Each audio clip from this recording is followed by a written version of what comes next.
नमस्कार दोस्तों, एक बार फिर से मैं आपके सामने हाजिर हूं लेकर के पॉलिटिकल हिस्ट्री ऑफ इंडिया। आपको पता है कि हम पॉलिटिकल साइंस जो कि आपके कॉम्पिटिटिव एग्जाम्स का हिस्सा है, उससे क्वेश्चंस पूछे जाते हैं, तो उसको लेकर हमने डिस्कशन पिछले वीडियो से शुरू किया है इस प्लेलिस्ट में।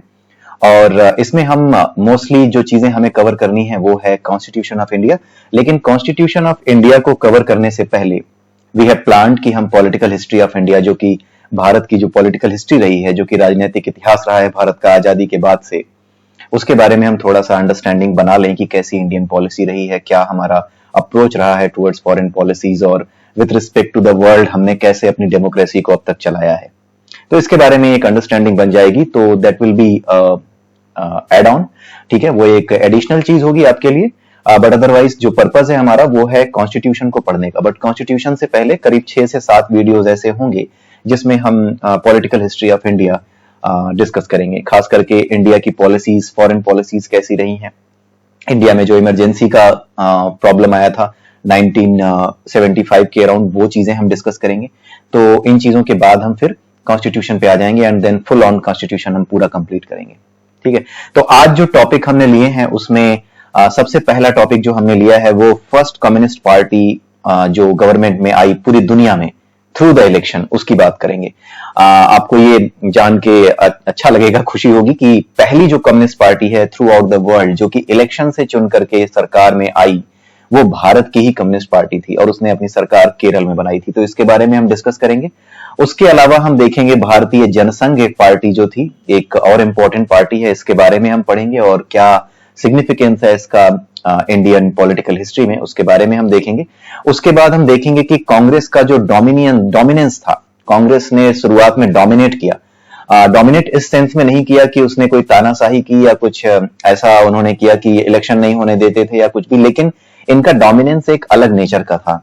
ठीक है, दुनिया के दूसरे देशों में अगर सिंगल पार्टी डोमिनेंस है तो उसका मतलब कुछ और हो सकता है, लेकिन इंडिया के अंदर अगर एक पार्टी 10-12 सालों से भी सत्ता में रही है या कई सालों तक सत्ता में रही है, तो वहां पे डोमिनेंस का रीजन कुछ और रहा है, क्योंकि हमारे यहाँ डेमोक्रेसी हमेशा ही कभी भी इस लेवल पे नहीं आई कि वो खतरे में इस तरीके से आ जाए कि इलेक्शंस बंद करा दिए जाएं या फिर एक पार्टी इस तरीके से काम करने लगे कि दूसरी पार्टी के सभी नेताओं को जेल में डलवा दे। तो देयर इज अ डिफरेंस। तो ये डिफरेंस कई बार आपसे इंटरव्यूज में पूछा जाता है, कई बार आपसे एग्जाम्स में हो सकता है कि कई बार आपको रिटन एग्जाम्स में ये पूछ लिया जाए कि what is the difference of single party dominance in India with the other countries of the world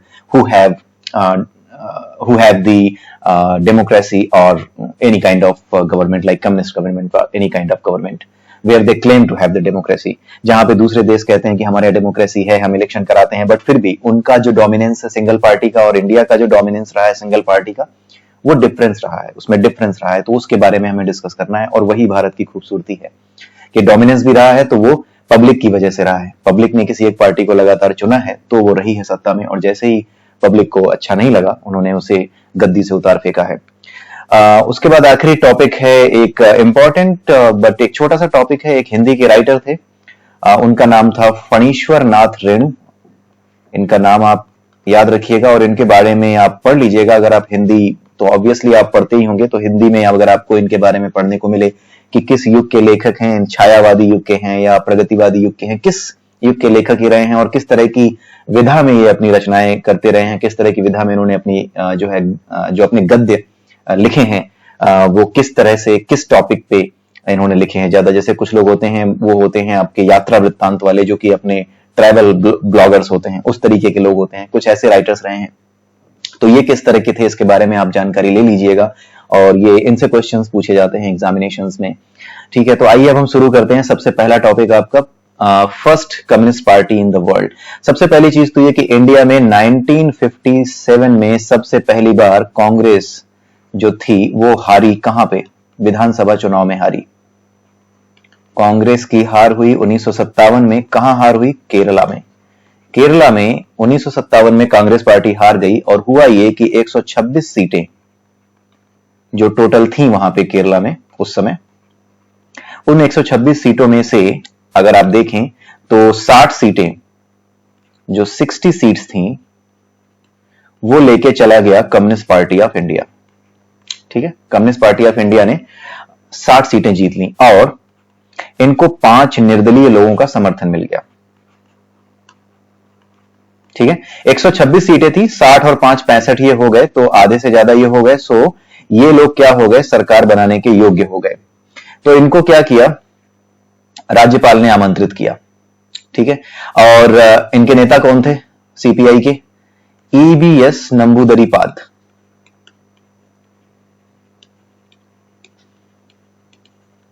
ये जो इनके नेता थे, बहुमत के नेता, जो आपके कम्युनिस्ट पार्टी ऑफ इंडिया के केरला से जो नेता थे, इनको इनवाइट किया गया और इन्होंने अपनी सरकार बना ली। ठीक है, बाकी जो है कांग्रेस को यहां पर हार का सामना करना पड़ा। 65 सीटों के अलावा जो बाकी बचा था उसमें से बहुत कम सीटें कांग्रेस के हाथ में आई। 60 + 5 65 सीटें अकेले जो आपकी कम्युनिस्ट पार्टी ऑफ इंडिया है और उसके जो सहयोगी निर्दलीय दल थे, निर्दलीय जो चुनाव लड़ रहे थे, निर्दलीय दल नहीं, निर्दलीय जो उम्मीदवार थे, वो जो चुनाव लड़ रहे थे, उन्होंने उन सीटों पर कब्जा किया और इन लोगों ने मिलकर के केरला में पहली कम्युनिस्ट पार्टी ऑफ इंडिया बनाई। ये भारत की ही पहली कम्युनिस्ट पार्टी ऑफ इंडिया नहीं थी जिसने की चुनाव जीता, ये केरल की भी पहली कम्युनिस्ट पार्टी ऑफ केरल नहीं थी जिसने की चुनाव जीता हो, कम्युनिस्ट सरकार बनी हो। ये दुनिया की पहली कम्युनिस्ट पार्टी थी जिसने चुनाव जीता।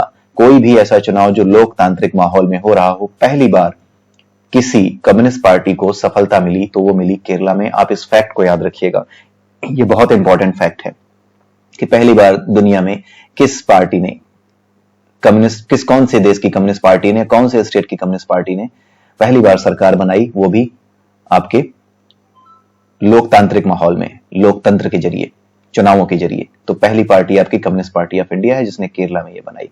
अब इसके बाद क्या हुआ, कांग्रेस ने क्या किया कि इसके विरुद्ध, ये जब ये लोग जीत गए तो इनके विरुद्ध एक इन्होंने रैली निकाली, एक लिबरेशन मूवमेंट शुरू किया। उन्होंने आरोप लगाया कि ये लोग जो है कम्युनिस्ट वाले अभी भी जो है उन चीजों से बाज नहीं आए हैं जिसको हिंसा का रास्ता कहते हैं। क्योंकि आपने पिछले वीडियो में देखा होगा कि जो नॉर्मल मॉडस ऑपरेंडी हुआ करती थी कम्युनिस्ट की, उनके बारे में ये फेमस है कि वो अक्सर हिंसा का सहारा लेते हैं। बहुत बड़े बड़े कम्युनिस्ट लीडर हुए हैं जो एक, अगर आप देखें माओ जेडोंग जो माओवादी रहे हैं, असल में कम्युनिज्म का ही एक स्टाइल वाली जो है फिलॉसफी है। तो उनका कहना ही ये था कि जो क्रांति है वो बंदूक की गोली से निकलती है। तो इस तरह के विचारों की वजह से जो है इन चीजों का एक हवाला लेकर के कांग्रेस पार्टी ने लिबरेशन मूवमेंट शुरू किया कि ये जो पार्टी है जिसने केरल में सरकार बनाई है ये अभी भी अपनी हरकतों से बाज नहीं आई है, and we have to free Kerala from this party. So इस वजह से क्या हुआ, इन्होंने पूरा जोर बनाया और सिंस पूरे इंडिया में कांग्रेस पार्टी का शासन था तो इन्होंने क्या किया कि संसद में एक रेजोल्यूशन पास करके यहाँ पे आर्टिकल नंबर 356, ये संविधान का वो आर्टिकल है जिसके अंतर्गत किसी भी राज्य में राष्ट्रपति शासन लगाया जाता है। ठीक है, 356 आर्टिकल नंबर 356 है। जब हम संविधान के बारे में पढ़ेंगे तो वहां पर आप ये पढ़ेंगे कि आर्टिकल नंबर 356 है, उसके जरिए राष्ट्रपति शासन किसी देश में, किसी राज्य में, एक देश के, हमारे देश के अंदर, किसी राज्य के अंदर लगाया जा सकता है। ठीक है, इसको स्टेट इमरजेंसी नहीं कहते हैं, आप प्लीज इसे ध्यान रखिएगा। ठीक है, नेशनल इमरजेंसी कहते कहते कई बार लोग स्टेट इमरजेंसी इसको समझ लेते हैं, नहीं, ये राष्ट्रपति शासन होता है, ये कोई इमरजेंसी की स्टेट वैसी नहीं होती। जब कॉन्स्टिट्यूशनल मशीनरी फेल हो जाती है तब सरकार जो है रेजोल्यूशन पास करके जो सेंटर में गवर्नमेंट होती है वो इस राष्ट्रपति शासन को इम्पोज कर देती है।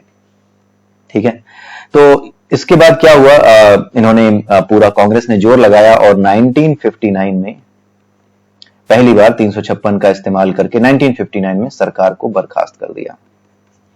और दुनिया में या फिर ये कहिए कि जो हमारा संविधान है, भारत के अंदर संविधान में जो आपके इमरजेंसी प्रोविजंस हैं, उसका पहला मिसयूज 1959 में इसको माना गया, इसको देखा गया। ठीक है, सो ये आप याद रखिएगा। थोड़ी सी पॉलिटिकल हिस्ट्री के पॉइंट ऑफ व्यू से, इंडिया की पॉलिटिकल हिस्ट्री के पॉइंट ऑफ व्यू से एक इंपॉर्टेंट कॉन्सेप्ट है जो आपको पता होना चाहिए। ठीक है, आइए अब हम देखते हैं अगला टॉपिक हमारा क्या है। इसमें ज्यादा कुछ नहीं, अगर आप बहुत ज्यादा इंटरेस्टेड हैं इसको पढ़ने के, जानने के, तो आप you are free, you can go and see the online sources, आप समझ सकते हैं वहां से। उसके बाद हम देखते हैं भारतीय जनसंघ, ये क्या था। दूसरा टॉपिक है हमारा आज का भारतीय जनसंघ। ये कुछ नहीं है, आज के समय में जो भारतीय जनता पार्टी आप देखते हैं ना, ये उसी की जड़ है। भारतीय जनसंघ की, जो भारतीय जनता पार्टी की जड़ें हैं वो भारतीय जनसंघ में ही हैं। ठीक है, इनकी जो स्थापना हुई थी वो हुई थी 1951 में। ठीक है। और इसके संस्थापक जो सदस्य थे वो थे श्यामा प्रसाद मुखर्जी।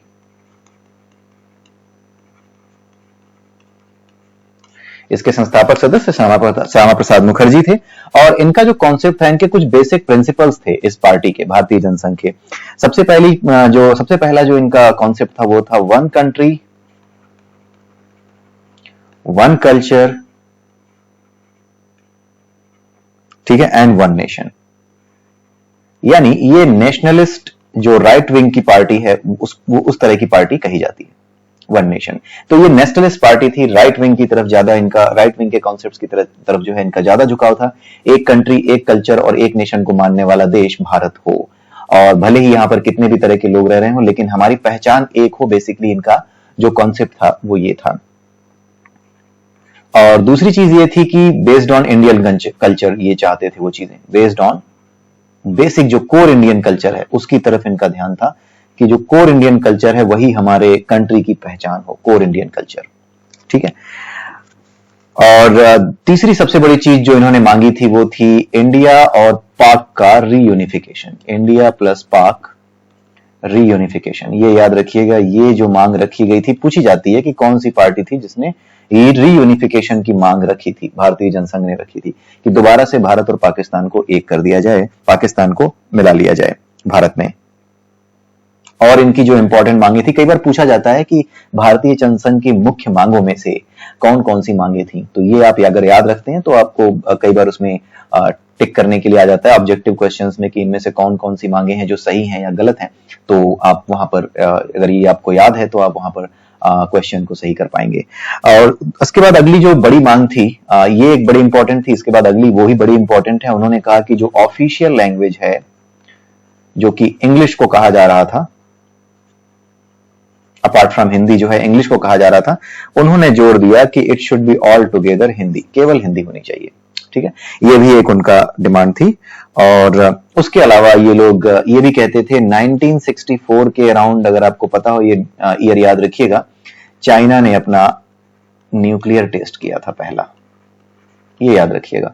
चाइना का पहला जो न्यूक्लियर टेस्ट किया गया था 1964 में था। और इसको ध्यान में रखते हुए जो ये पार्टी थी भारतीय जनसंघ, इनकी एक डिमांड ये भी थी कि जो हमारे एटॉमिक वेपन्स हैं, यानी जो परमाणुवीय हथियार हैं, उनको बढ़ाया जाए, उनका जखीरा इकट्ठा किया जाए, बढ़ाया जाए, खास करके जब हमारे देश में पड़ोसी देश इस तरीके के हों जो कि एटॉमिक पावर से लैस हो चुके हैं, ठीक है। तो कहीं ना कहीं स्ट्रेटेजिक लेवल पर ये इंडिया के सिक्योरिटी पॉइंट ऑफ व्यू से ये पॉइंट अच्छा था। एंड आज की डेट में आप देख भी रहे होंगे कि न्यूक्लियर पावर और इन चीजों को लेकर के न्यूक्लियर सप्लायर्स ग्रुप में इंडिया की जो एंट्री है वो कितनी इंपॉर्टेंट हो चुकी है और कितना इंपॉर्टेंस रखती है इन केवल हथियारों के लिए नहीं, बल्कि जो हमारी न्यूक्लियर पावर है वो एनर्जी नीड्स को पूरा करने में, हमारी जो ऊर्जा आवश्यकताएं हैं भविष्य की, उनको पूरा करने में पूरी तरह से सक्षम है, ठीक है।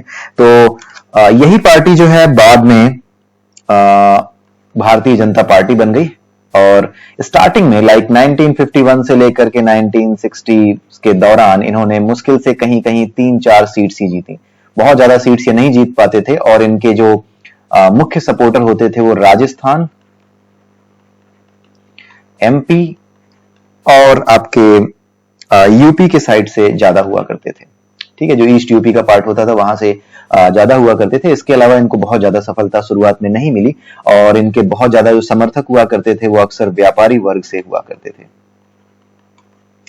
ठीक है। व्यापारी वर्ग के लोग इनका ज्यादा सपोर्ट करते थे, और खास करके जो कुछ विशेष वर्ग थे जो कि भारतीय संस्कृति, जो भारत की मूल संस्कृति है, उससे जुड़े हुए लोग इस पार्टी से ज्यादा अपना लगाव और जुड़ाव रखते थे, ठीक है। स्टार्टिंग में इसीलिए इनको ज्यादा सीटें नहीं मिलती थी, बहुत ज्यादा लोग इनको सपोर्ट नहीं करते थे, क्योंकि कांग्रेस डोमिनेंस था। और कांग्रेस का जो डोमिनेंस था उसका नेचर आपको पता ही है कि वो इस तरीके से काम करते थे, जो कि अगला टॉपिक हम डिस्कस भी करने जा रहे हैं, इस तरीके से काम करते थे कि वो किसी और को मौका नहीं देते थे कि वो उस खाली जगह में बैठ सकें जहां पे विरोध के स्वर उठ रहे हैं।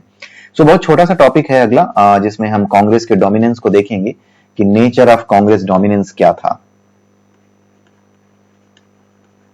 नेचर ऑफ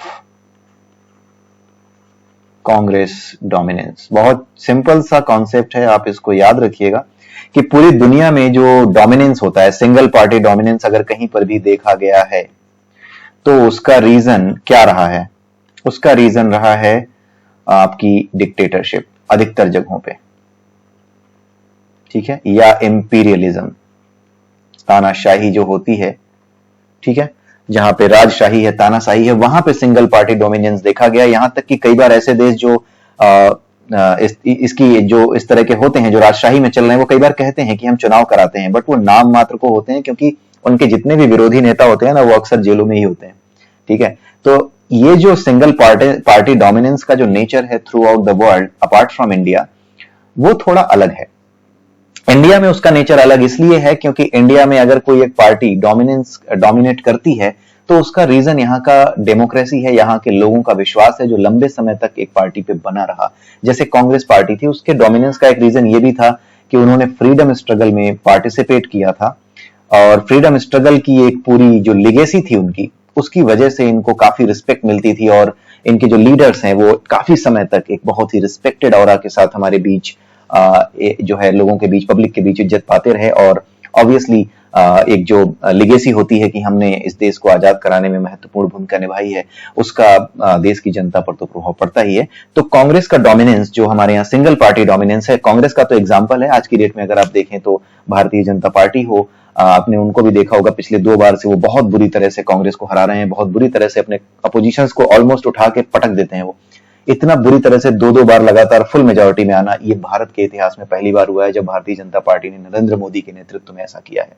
किसी और पार्टी ने यह कारनामा आज तक नहीं किया है, लेकिन उस डोमिनेंस का भी रीजन है, 2 बार लगातार इन्होंने हराया। ऐसे तो कांग्रेस ने भी ये चीजें पहले करी हैं, बट आज के समय में आफ्टर 1990s ये चीजें कहीं नहीं देखी गई, इंडिया के अंदर कभी नहीं देखी गई। बट आज की डेट में जो बीजेपी के साथ हो रहा है, उसका कारण है कि कहीं कोई तानाशाही जैसी चीज नहीं है, कहीं कुछ ऐसा नहीं है कि हाँ किसी को डरा करके या विपक्ष के नेताओं को उसमें जेल में डाल करके। आपने देखा होगा कि सभी कोई कुछ भी बोल सकता है, बहुत कोई कुछ भी नरेंद्र मोदी या कोई भी प्रधानमंत्री को या कुछ भी, जितने भी न्यूज चैनल्स हैं वहां पे बड़े बड़े जो नामी पत्रकार हैं वो सीधे सीधे प्रधानमंत्री को झूठा भी कहते हैं। तो इस तरह की आप खूबसूरती देख सकते हैं भारत में लोकतंत्र की, कि प्रधानमंत्री को हमारे देश का एक पत्रकार झूठा भी कह सकता है, और उसके बावजूद भी इतनी स्वतंत्रता है कि उस पत्रकार को बाहर से पुरस्कार मिलते हैं, और ऐसे पत्रकारों को हमारे यहाँ पूरा रिस्पेक्ट भी मिलता है। तो यही भारत की जो भारत का जो लोकतंत्र है उसकी खूबसूरती यही है। लेकिन इसके बावजूद भी, इतनी गंदी गालियां देने के बावजूद भी अपने प्रधानमंत्री को और भारतीय जनता पार्टी को स्टिल 2019 में फिर से भारतीय जनता पार्टी जीत जाती है। इतना विरोध होने के बावजूद भी जीत जाती है। तो नेचर ऑफ जो डोमिनेंस है हमारे यहाँ वो अलग है। आपने देखा कि विरोध के स्वर भी मुखर हैं, उन्हें गालियां देने वाले, उन्हें बहुत गंदी गंदी गालियां देने वाले भारत के जो लीडर हैं, प्रधानमंत्री हैं, बहुत से लोग हैं, स्टिल वो चुनाव जीत जाते हैं, बहुत से स्टेट्स में सरकार बना लेते हैं। तो आप समझ सकते हैं कि जो नेचर ऑफ डोमिनेंस है हमारे इंडिया में, उसका कारण है देश की पब्लिक। अगर देश की पब्लिक किसी पे भरोसा करती है तो उसे लंबे समय तक वोट के माध्यम से, मतलब चुनावों के माध्यम से उसे लंबे समय तक सत्ता में बनाए रखती है। और जिस दिन उसका विश्वास उतर जाता है, वो अचानक से क्या काम करती है कि कांग्रेस जैसी पार्टी, जो कि इतनी बड़ी पार्टी हुआ करती थी, आज 50 सीटें भी नहीं जीत पाई है, और लेस देन 50 सीट्स के साथ वो अपोजिशन में बेचारी बैठती है। तो इस तरह की चीजें हमारे देश में जो हुई हैं, ये डिक्टेटरशिप की वजह से नहीं हुई हैं, ये देश की जनता के विश्वास और उसके बेसिकली ये देश की जनता का डोमिनेंस है एक पर्टिकुलर लीडर में, एक पर्टिकुलर पार्टी में, ठीक है। तो इसीलिए हमारे यहाँ जो नेचर ऑफ डोमिनेंस है ये एक अलग नेचर का है, और आज की डेट में यही नेचर ऑफ डोमिनेंस लोगों को थोड़ा तड़पा भी रहा है।